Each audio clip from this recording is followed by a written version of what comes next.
Section 13.4, probabilities of compound events. So we have this rule: if two events, A and B, are independent, then the probability of both events occurring is the product of each individual probability. So independent, meaning that one outcome doesn't affect the other. So flipping a coin and then rolling a die are independent because what you get on one of them doesn't affect what happens on the other. Pulling a card from a deck and then pulling another card without putting the first one back, those are dependent, because once you take a card out of the deck, the probability for the next card changes, because now you have one fewer cards in the deck. But if they are independent, then the probability of both events occurring together is the probability, the product of the individual probabilities. You just multiply the probabilities together. So using a standard deck of playing cards, find the probability of selecting a face card, replacing it in the deck, and then selecting an ace. So once we replace it in the deck, that they are now independent events, because we put the card back, then the next card, the probability doesn't change. Assume we shuffle the cards or whatever. So the probability of selecting a face card and then an ace is going to be the probability of a face card times the probability of an ace. So the probability of selecting a face card, there are 3 face cards per suit: Jack, Queen, and King, and you have 4 suits, hearts, diamonds, clubs, and spades, so there are 12 face cards out of 52. And of course there are 4 aces out of 52. And so we would multiply these probabilities together. That's going to be 48 out of 2,704. Or if we simplify these, I think that turns out to be 3 out of 169. 3 out of 169.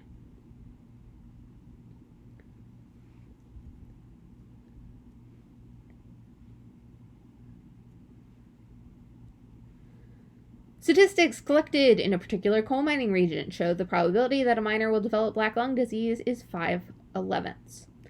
Also, the probability that a miner will develop arthritis is 1/5. If one health problem does not affect the other, what is the probability that a randomly selected miner will not develop black lung disease, but will develop arthritis?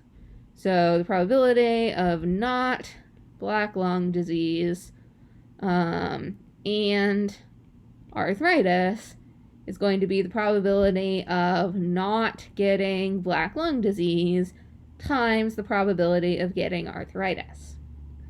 So the probability of getting black lung disease is 5 out of 11. So the probability of not getting black lung disease is going to be 1 minus the probability of getting black lung disease, right? Getting black lung disease and not getting black lung disease are complements. So the probability of not getting black lung disease is going to be 1 minus the probability of getting black lung disease, which is 1 minus 5 over 11, which is 6 over 11. So the probability of not getting black lung disease is 6 over 11, and the probability of getting arthritis is 1 over 5, and so your probability of getting black lung disease, not black lung disease, and arthritis is 6 over 55.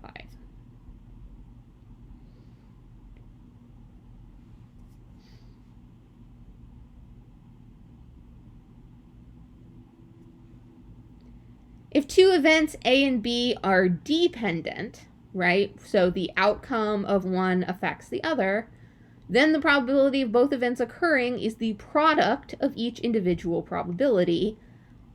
The first probability times the probability of the second one given that the first one happened. So we can still use our product rule, we just have to adjust the probability of the second event. So, Tasha has 3 rock, 4 country, and 2 jazz CDs in her car. One day before she starts driving, she pulls 2 CDs from her CD carrier without looking. Determine if the events are independent or dependent. They are dependent because once she pulls 1 CD out of the case, the probability of pulling a second CD changes. Because now there's 1 fewer CD in there. So, what's the probability that both CDs are rock? That's going to be the probability that, so the probability that they're both rock is the probability that the first is rock times the probability that the second is rock if the first is rock. Right? So the probability that the first is rock, we have 9 CDs total, 3 plus 4 plus 2, and so there are 3 of them are rock, so the probability the first is rock is 3 over 9. Now, if we take 1 rock CD out, now there are 2 rock CDs left out of 8, because we took 1 CD away. So the probability that the second is rock, once we take out 1 rock CD, is 2 over 8. And so our probability here is going to be 6 over 72, or 1/12. Probability that both are rock.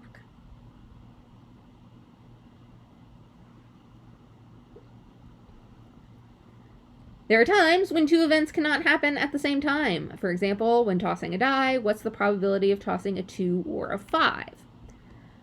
Both events cannot happen at the same time. You can't get a 2 and a 5 at the same time on 1 roll of a die. So we say that these events are mutually exclusive. If events are mutually exclusive, that means that they can't both happen at the same time. If 2 events, A and B, are mutually exclusive, then the probability that either A or B occurs is the sum of their probabilities. Right? The probability of a 2 or a 5 is the probability of getting a 2 plus the probability of getting a 5. Because these are mutually exclusive events. If they're not mutually exclusive, you can't use this rule. Leonard is a contestant in a game where if he selects a blue ball or a red ball, he gets an all-expenses-paid Caribbean cruise. Leonard must select the ball at random from a box containing 2 blue, 3 red, 9 yellow, and 10 green balls. What's the probability he will win the cruise? If he's only selecting 1 ball, then getting a blue ball or a red ball are mutually exclusive events. So his probability of getting a blue or a red equals probability of getting a blue plus the probability of getting a red. And we have 24 total balls. So probability of getting a blue is 2 out of 24. And probability of getting a red is 3 out of 24, so his overall probability of winning the cruise is 5 out of 24.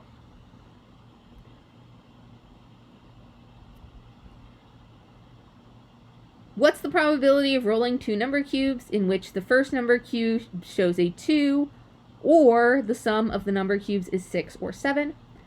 It's possible to have the first number cube show a 2 and have the sum of the 2 number cubes be 6 or 7.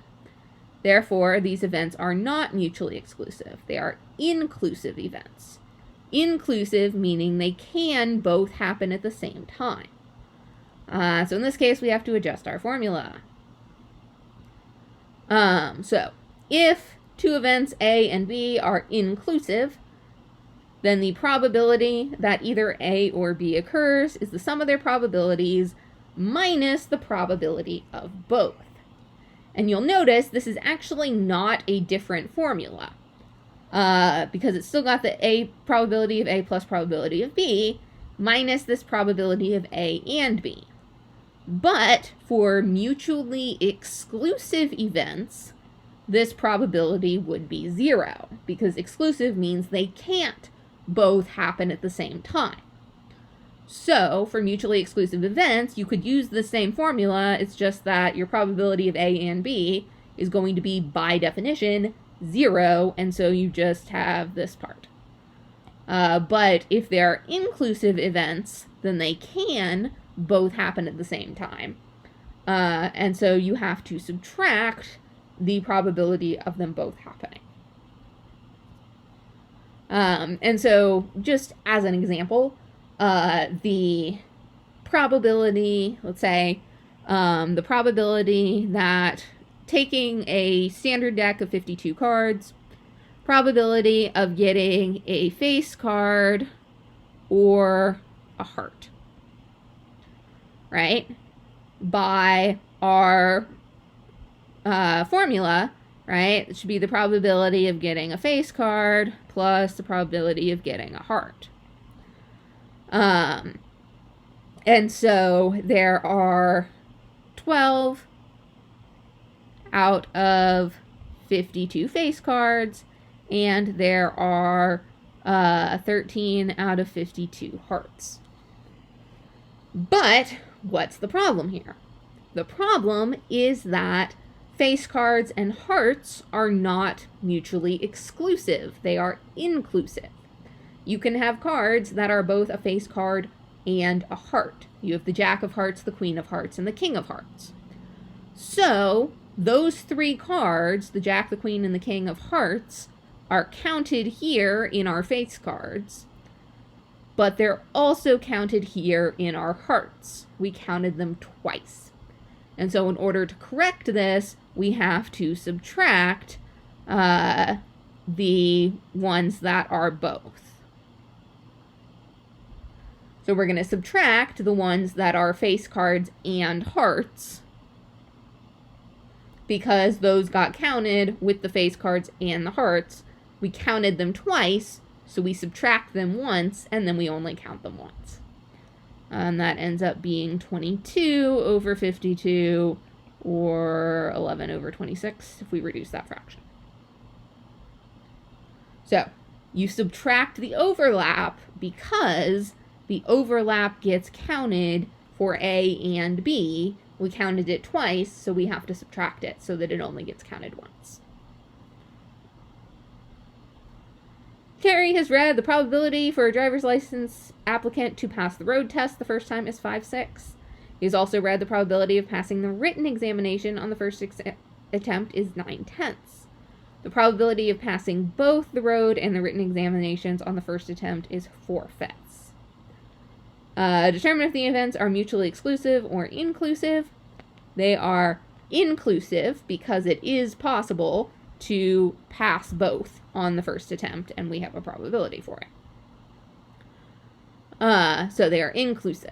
So the probability that he can pass either examination on his first attempt, so the probability of passing the road test or passing the written test, is going to be the probability of passing the road test plus the probability of passing the written test minus the probability of passing both.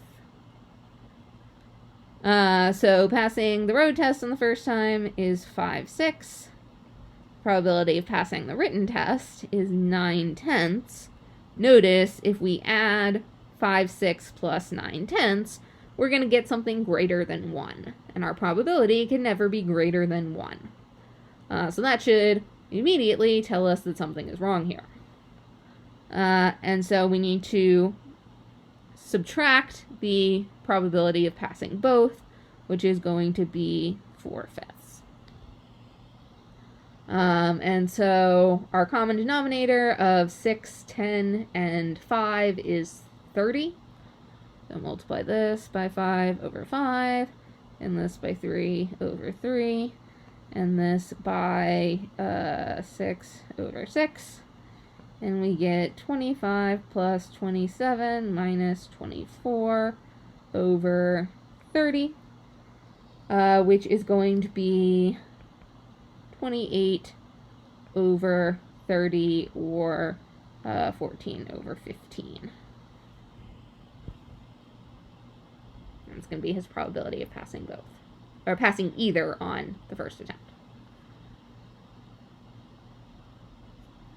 There are 5 students and 4 teachers on the school publications committee. A group of 5 members is being selected at random to attend a workshop on school newspaper. What is the probability that the group attending the workshop will have at least 3 students? So probability of at least 3. At least 3 could be 3 students, or it could be 4 students, or it could be 5 students. These are mutually exclusive. The committee can't have exactly 3 students and exactly 4 students. It's got to be one or the other. So these are independent. We don't have to subtract any overlap. And so we just have to find these 3 probabilities and then add them up. So we can use our combination formulas that we used previously, right? The probability of getting, so exactly 3 students, probability of exactly 3 students, this is 3 students and 2 teachers, right? If we have 3 students, then we also have to have 2 teachers. And then 4 students is going to be 4 students and 1 teacher. And then 5 students is going to be 5 students and 0 teachers. So, probability of 3 students and 2 teachers, right, is going to be our combination of 5 students choose 3 times then 4 teachers, combination of 4 teachers choose 2, over all of the ways that we can choose 5 people out of 9. So combination 9 choose 5. Our probability for 4, and we'll evaluate these probabilities in a second. Let's go ahead and finish writing this. 4 students and 1 teacher is combination of 5 students choose 4 times the combination of 4 teachers choose 1 over, again, combination 9 choose 5. And then the probability for 5, if we've got 5 students and we're choosing, there's only one way that can be, there's only one way that we can choose 5 students out of 5. Would be all 5 students. And so that would be 1 over combination 9 choose 5 out of all of the different ways that we could choose 5 people out of the 9 committee members. Only one of them is going to be all 5 students. You could write that as combination 5 choose 5 times combination of 4 choose 0. But to save us a whole bunch of time, I'm just going to tell you it's 1. So, combination, if we evaluate these combinations now, 5 choose 3 is going to be 5 factorial over 2 factorial, 3 factorial, And 4 choose 2 is 4 factorial over 2 factorial, 2 factorial. I'm just going to do the numerator here first. And so then 5 choose 4, 5 factorial over 4 factorial, 1 factorial, times 4 factorial over 3 factorial, 1 factorial, plus 1. And so 5 factorial over 3 factorial would be 20, over 2 would be 10. 4 factorial over 2 factorial is 12, over 2 factorial is 6. 5 factorial over 4 factorial is 5. 4 factorial over 3 factorial is 4. Plus 1, we get 60. Plus 20 is 80, plus 1 is 81. And then we get 81 over the total number of ways that we can choose 5 people out of 9, which is 9 factorial over 4 factorial, 5 factorial, which is 9 times 8 times 7 times 6 times 5, blah, blah, blah, over 4 times 3 times 2 times 1 times 5 times 4 times blah, blah, blah. And so the 5 factorials cancel out, the 5 blah, blah, blahs. 4 and a 2 makes an 8. Can cancel a 3 out of the 6. And we get 9 times 7 is 63 times 2 is 63, 126. And that does simplify because this would be 9 out of 14.